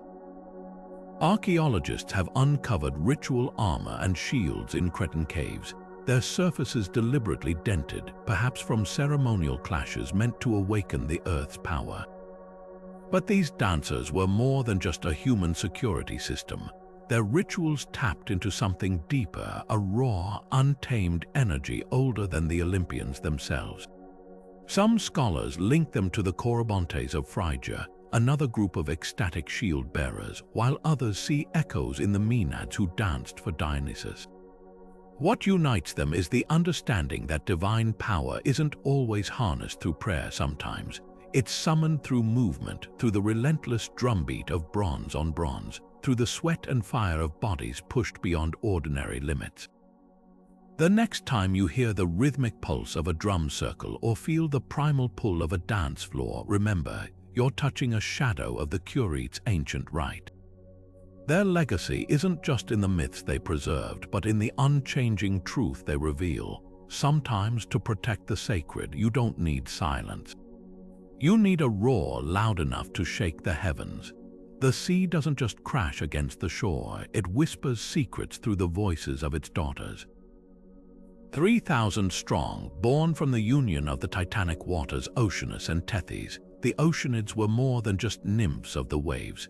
They were the living pulse of every spring, river, and hidden grotto, their presence woven into the very fabric of the ancient world's waterways. Unlike the fierce nereids of the open ocean, these sisters ruled the boundary places where land met water, their influence seeping into the soil they nourished. Take Metis, the eldest and most cunning, whose name meant wisdom in the old tongue. Before Zeus swallowed her whole, a tale for another time, she was the architect of his rise to power, the one who brewed the potion that made Cronus vomit his devoured children. Her legacy lived on in Athena, who burst from Zeus's brow fully armored, inheriting her mother's strategic brilliance. Then there was Doris, gentle and generous, whose marriage to Nereus birthed the 50 Nereids, binding the ocean's depths to its shifting surface in an unbroken lineage of salt and foam. But the Oceanids weren't just background figures in grand myths. They anchored local worship in ways that still echo today. Along the Thessalian coast, fishermen left honey-drenched figs at freshwater springs, believing the nymphs within would guide their nets to abundance. In Arcadia, brides dipped their hands in sacred pools before weddings, asking the Oceanids to bless their unions with the same timeless flow that fed the land. Even now, if you visit the Grotto of Caloroi near Athens, you might spot ribbons tied to the oleanders offerings left by mothers praying for the nymphs to watch over their children as steadfastly as streams carved through stone. What's striking is how these deities blurred the line between myth and geography. Every murmuring brook, every hidden well had its own Oceanid, not distant and almighty, but intimately tied to the rhythms of daily life. Their stories remind us that in the ancient world, divinity wasn't always found in thunderbolts or golden thrones. Sometimes it rippled just beneath the surface, quiet but unshakable, like water shaping the world one drop at a time. Where mountains gave way to fertile valleys, where life itself sprang from liquid veins cutting through the land, the Potamoi ruled, deities not of distant seas, but of the rivers that shaped Greece's very bones. These weren't mere bodies of water, they were gods in fluid form, as temperamental and vital as the currents they embodied. At their head stood Aether, the mighty river god whose waters carved through the Peloponnese, his strength rivaled only by his cunning. Few myths capture his nature better than his legendary shape-shifting duel with Heracles. When the hero sought to marry Deianira, Aether, her first suitor, challenged him in a battle of transformations. One moment a bull, horns lowered for the charge, the next a serpent coiling to strike, then a torrent threatening to drown the very land. Yet Heracles prevailed, snapping one of the god's horns, which the nymphs transformed into the cornucopia, a symbol of abundance born from divine struggle. This wasn't just a fight over a bride, it was the eternal clash between human determination and nature's raw power. Rivers like the Scamander, who fought Achilles in the Iliad, proved these deities were forces to be reckoned with. When the hero clogged its waters with Trojan corpses, the river god rose in a raging flood, nearly drowning the invader until Hephaestus intervened with countering flames. Such stories reveal how deeply the Greeks respected these deities not as background elements, but as active, wrathful powers. But the Potamoi offered more than just brute force. At places like the oracle of the river Cladios in Olympia, seekers waded into sacred pools, their questions whispered to the water in hopes of rippling answers. Rivers became thresholds between worlds, their waters purifying soldiers before battle, cleansing newborns and carrying offerings to the underworld. Modern visitors to these ancient sites might not hear divine voices, but the cool rush over stones still carries an echo of the old god's presence, a reminder that some forces flow deeper than myth. Beneath the sparkling waves of the Aegean, where sunlight dances through the water like liquid gold, 50 radiant sisters moved with the grace of the tides. The Nereids, daughters of the ancient sea god Nereus and the ocean nymph Doris. Far more than decorative attendants to Poseidon's court, these benevolent nymphs were the Mediterranean's living heartbeat, their voices carried on the salt breeze, their laughter echoing in the crest of every wave that guided lost ships home. Thetis, most famous of them all, embodied their dual nature, both gentle and fiercely protective. When the hero Peleus wrestled her shifting forms lioness, serpent, raging whirlpool, he wasn't just winning a bride, he was proving his worth to a force as untamable as the sea itself.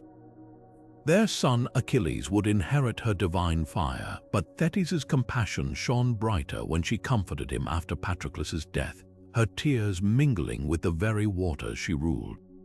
Other Nereids like Galatea inspired artists with their beauty, while Samae's vengeance could summon monstrous seals to drag arrogant fishermen under. Sailors knew their value intimately. Before braving open waters, fishermen would toss garlands of sea lavender into the surf, hoping to catch a Nereid's favor. When Perseus needed help to slay Medusa, it wasn't a god who gave him the tools, it was the Nereids who gifted him a mirrored shield and winged sandals, their generosity as unpredictable as the ocean's mood. Even now, echoes of their lore linger in Mediterranean harbors where old men still tie blue beads to boats, a modern plea for the same protection these nymphs once offered. What's striking is how their myths mirror the sea's own contradictions, nurturing yet dangerous, beautiful but capable of sudden fury. The Nereids remind us that true power doesn't always roar like a storm. Sometimes it whispers through the gentle lap of waves, as constant and vital as the water that cradles the world. The earth itself turned against the heavens in those final days before the Titanomachy, the cataclysmic war that would reshape the cosmos. Gaia, once the nurturing mother of all, now seethed with fury. Her own children, the Titans, had grown tyrannical under Cronus's rule, and the weight of their corruption festered in her soil like a wound. She remembered the atrocities, how Uranus had imprisoned her firstborn in Tartarus, how Cronus devoured his infants to cling to power. History, it seemed, was a cycle of swallowed lives and buried rebellions. But this time Gaia would break the chain. Her plan began in darkness, deep beneath the volcanic plains of Sicily, where rivers of molten rock whispered secrets of the underworld. She guided Zeus to the chained Cyclopes. These one-eyed forgers, shackled by Cronus to deny their thunderbolts to any rival, were the key to toppling the Titans. With a single adamantine sickle, the same tool she'd once given Cronus to castrate Uranus, Gaia severed their bonds. The Cyclopes wasted no time. Sparks flew as their hammers struck divine metal, crafting weapons no Titan had ever faced. Zeus's thunderbolts, jagged forks of pure celestial fury. Hades' helm of shadows, which could shroud entire armies in night. Poseidon's earth-shattering trident, capable of splitting continents with a single thrust. The Olympians weren't just armed, they were transformed. Meanwhile, Tartarus stretched its abyssal jaws wider, preparing to swallow the vanquished. This was no ordinary prison. The pit had grown since the days it held the hecatoncheires, its black depths now lined with towers of unbreakable basalt, forged in the same primordial fires that birthed the world. Rivers of liquid bronze snaked through its caverns, their molten currents ensuring no captive could climb to freedom. When the war's dust settled, this would be the Titan's tomb, a gulf so vast even time struggled to penetrate its shadows. Yet the conflict's outcome wasn't guaranteed. The Titans still commanded the heights of Mount Othrys, their armies vast as the constellations. Atlas bore the sky itself upon his shoulders, while Cronus wielded his sickle with the same ruthless precision that had felled his father. What followed wasn't just a battle of strength, but of wills, the old order clinging to its reign, the new forces rising like a storm. And at the center of it all stood Gaia, the eternal mother, who had set the stage for revolution with one unwavering truth: even the mightiest kingdoms are built on fractures. All it takes is the right tremor to bring them down. Though the Olympians would one day claim dominion over land, sea, and sky, their power rested on foundations laid by far older forces. The primordial deities never truly vanished, they simply wore new faces. Poseidon's trident echoed Pontus's dominion over the restless deep, while Zeus's thunderbolts carried echoes of the Cyclops' forging hammers. Even Aphrodite, rising from sea foam, carried whispers of Uranus' dance upon the waves, love born not just from beauty, but from the primal union of chaos and motion. The Orphic poets saw this continuity clearly. In their hymns, Nyx's night became the womb of all mysteries, her stars mapping the path souls traveled between lives. Later philosophers like Plotinus would reshape these ideas into Neoplatonism, where chaos transformed into the One, an infinite source from which all existence emanated like ripples in a pond. The primordial deities, once personified as giants and chasms, now stood as symbols of cosmic principles, Gaia as the animating force of nature, Kronos as the unyielding arrow of time, Eros as the binding energy of the universe itself. This evolution wasn't just philosophical. In everyday worship, farmers still poured libations to Gaia before planting, acknowledging her as the original life-giver beneath Demeter's more familiar guise. Fishermen whispered prayers to the Nereids alongside Poseidon, sensing the sea's ancient spirits lingered beneath his newer rule. Even Tartarus endured no longer a sentient abyss, but a name for the underworld's darkest pit where the Titan's groans still echoed. The lesson here runs deeper than myth. These stories reveal how civilizations reframe the sacred without erasing it. The Olympians didn't replace the primordials, they became vessels for their power, translating the ineffable into forms mortals could comprehend. Whether as gods or concepts, the first forces of existence never faded, they simply learned to breathe anew. From the yawning void of chaos to the watchful eyes of the Moirai, these primordial forces remind us that every myth begins with a question: how did the world come to be? The Greeks didn't just personify nature, they gave it intention, transforming earthquakes into Titan's footsteps and thunderstorms into divine battles. What starts as impersonal chaos, a swirling sea, a crack of lightning slowly takes shape, becoming gods with names, stories, and even flaws. This evolution mirrors how we still explain the unexplainable. Modern science names cosmic forces gravity, electromagnetism, entropy, just as the ancients named Gaia and Kronos. Superhero films echo these ancient themes, where characters like Storm or the Hulk embody elemental fury, while stories of time travel wrestle with the same inevitability the Greeks saw in Moros. Even in daily phrases like Mother Nature or Father Time, the primordial deities linger, their essence distilled into language. Their legacy isn't confined to dusty scrolls. Next time you watch a sunrise, think of Hemera pushing back Nyx's shadows. When an earthquake trembles, remember the giants stirring beneath the earth.